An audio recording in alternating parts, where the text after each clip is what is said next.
How impressed are you with what the bullpen has done now, these 4 games? How valuable has it been? Oh, that's part of it, but there's a lot of different pieces there. You know, it's not just that, but, you know, I thought in the spring that we had a chance to have a good team with a lot of pieces. That's one of them. But it's very hard to duplicate the type of years they had last year. But they've been there in a time of need to make runs matter like that and make leads stand up. But with the way you guys got the go-ahead run, Trumbo stealing a base, which doesn't happen often for him or this team, and then Kim with a nice opposite field hit. You know, teams built to hit home runs, but you guys showed that you can get a run that way as well. Well, you know, Chris had a big at bat off a left-hander, and there's some things that, you know, we got back in it very much like yesterday's game.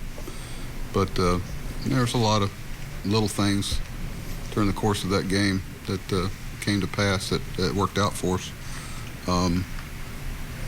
You know, we felt like he's got a great breaking ball. Anytime you got a chance, if you're able to score some runs off Betances, so you got to feel real fortunate.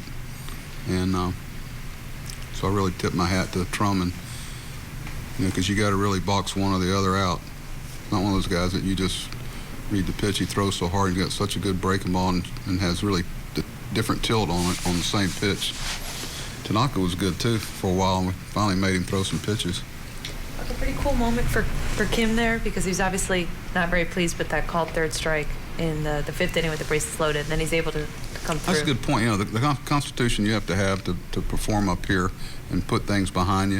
You know, it's a borderline pitch. I was on the other team, I'd want it, and you know, but you can wallow around in self-pity, or you can be ready for your next opportunity. He made a nice play on a line drive. Seth made a great play today in right field. Going back to David's point about stolen bases, are you guys looking to steal more this year?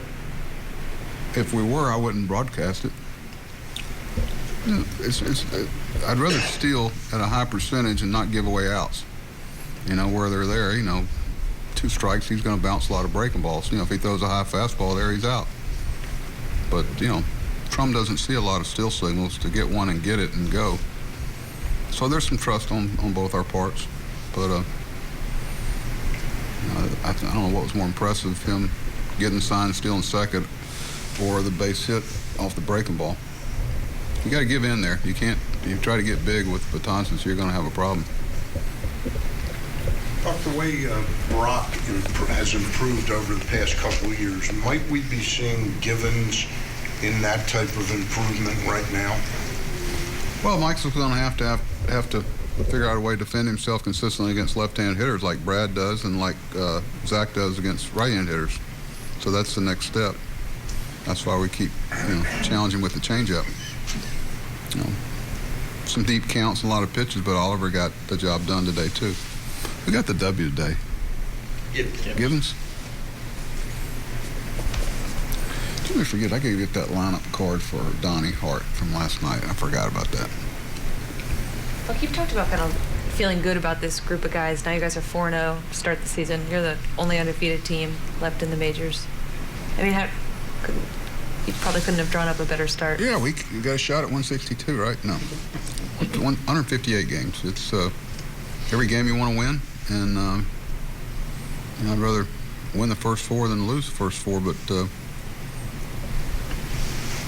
you just take each challenge as it comes, and there'll be another one tomorrow with Sabathia, and I need to get some guys on the field from a starting standpoint. You know, guys like Flaherty and even Gentry and of course Caleb. So we're going to try to get all these. Caleb will catch tomorrow. Wellington's due for a well-deserved off day. It's a lot of pitches and a lot of 3.5-hour games. That we had a great support the last 2 days. Tell you what, that the 30,000 people came out last night was greatly appreciated, because it's a tough night, and it was big for us last night. Same today. We had a good turnout. Pretty impressive on our fans' part. Zach, the first couple times out, looked like he was feeling his way around a little bit. The last 2, does he look to you like he's found it like he's right where he. Yeah, he only had. You look at outings, you look at innings. I think getting that 2-inning stint and then coming back a day later, kind of getting through that and getting 3 outs before they scored enough to tie the game, kind of got his feet on the ground. Y'all heard me talk about how big it is now in the post All-Star break, for me anyway, to get relief pitchers off and into a routine. That's why it's so tough early in the season, because you want them all to get out there and get moving, because we know what a big part of our team it is. So I don't think anybody here is expecting Zach to duplicate an historic year last year, the best that any relief pitcher's ever had in our game. So, he's off to a good start. What do you attribute some of the issues Kevin was having to? Command. First time that you've thrown some pitches, and then you've had your normal rests, and then you're pitching again. Feel the baseball, the wind, the cold. Tanaka's a guy that has great command. He had some struggles too. He hit a couple of guys and walked. How many total walks in the game? It's probably close to 10. So, I think it's just. We had a warm day, opening day. I think that's some of it. I know he wasn't particularly happy. Had some counts early, that some borderline pitches that were balls, but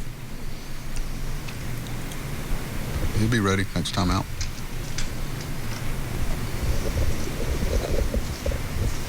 Good. Good. No questions about the ball. I like that.